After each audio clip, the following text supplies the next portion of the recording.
Bonjour, bonsoir. Aujourd'hui, ce soir, on se retrouve pour une vidéo. Une vidéo consacrant bah, le démontage de l'ampoule. Je vais démonter cette ampoule-là avec le socle, je l'ai enlevé. Ça va être pas juste une partie de plaisir, hein, mais ce socle-là, c'est vraiment... c'est dur à enlever. Il faut que j'ai le tournevis pour écarter les clips. Il y a 500 000 clips sur le plastique, quoi. C'est pénible, puis après, il faut arriver à démonter ça de la douille en complète. Et la douille n'est pas... non, je crois pas qu'elle est fixée, non. Elle n'est pas soudée, c'est juste une fixation dans la douille. Bon, je vais faire ça tout de suite, je vous dis à tout de suite. Donc enfin, j'ai démonté le ballast et l'ampoule. Du coup, j'ai dû casser le plastique parce qu'il était impossible d'enlever le plastique autrement. Alors, on se retrouve avec un ballast de 13 watts. Bien sûr, j'ai tout été sectionné. Et il y a même une ampoule qui est partie. Voilà. Alors, avec tout ça, j'ai m'aidé un petit peu. Alors, voici comment se trouve un ballast magnétique. Bien sûr, un ballast magnétique, il y a une entrée, une sortie, qui est juste ici. Moi, personnellement, je vois pas d'autre sortie à part ça. Ça ne marche pas autrement, bien sûr. Il n'y a aucune sortie, il n'y a que celle-ci et celle-ci. Ça se rend comme ça, un ballast. Du coup, par contre, le seul problème, c'est que c'est un tube de 18 watts. Mais pourquoi ils ont mis un ballast de 13 watts dedans, quoi? C'est marqué 13 watts dessus. Et ça envoie une décharge de 10 watts. C'est bizarre. Alors, ce que je vais faire, c'est que j'ai connecté le ballast comme il se doit et je vous dis tout de suite.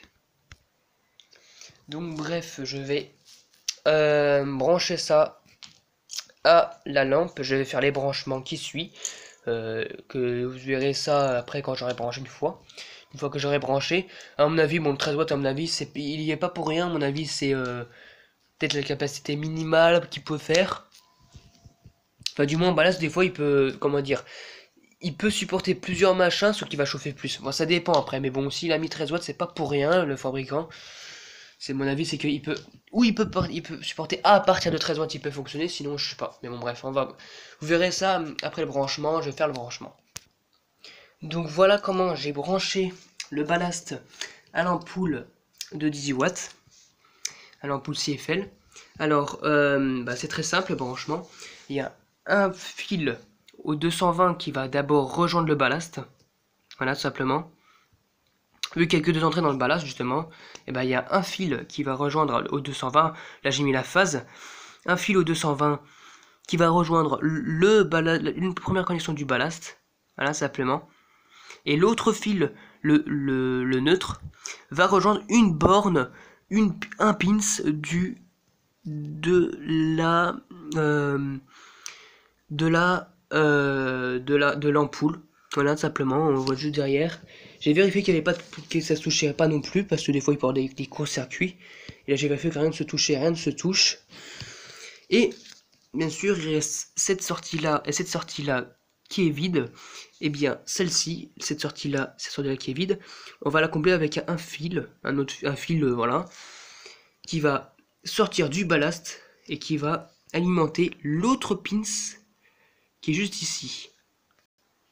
Donc bien sûr, voilà, c'est un branchement d'un ballast magnétique pour les tubes fluorescents et pour les lampes CFL. Bien sûr, le starter dans les lampes CFL est dedans, et là, le starter qui est dedans, bah là, ça le fait tout seul. Hein. Bien sûr, ça se connecte à un machin.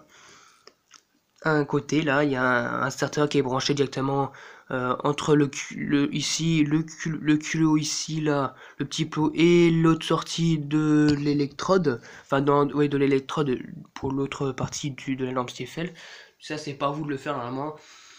À moins que vous avez un tube de style un U mais 4 pins. Je sais plus vraiment le nom de la douille, mais voilà. Donc après avoir vérifié que vos fils ne se touchent pas, qu'il n'y a pas de problème de court-circuit, voilà quoi, j'ai vérifié, ce fil il touche rien du tout, l'autre aussi en bas. Après là, les deux autres fils qui sont vers du côté des pins touchent le plastique là, mais bon, le plastique n'est pas conducteur.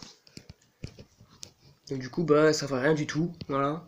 Ça se touche pas entre les deux là, il n'y a pas de petit trou qui peut, non, voilà quoi. Du coup, voilà. Du coup, voilà pour le branchement. Je vais brancher maintenant là le truc. Et maintenant, on va allumer. J'espère que ça, j'ai pas tout sauté.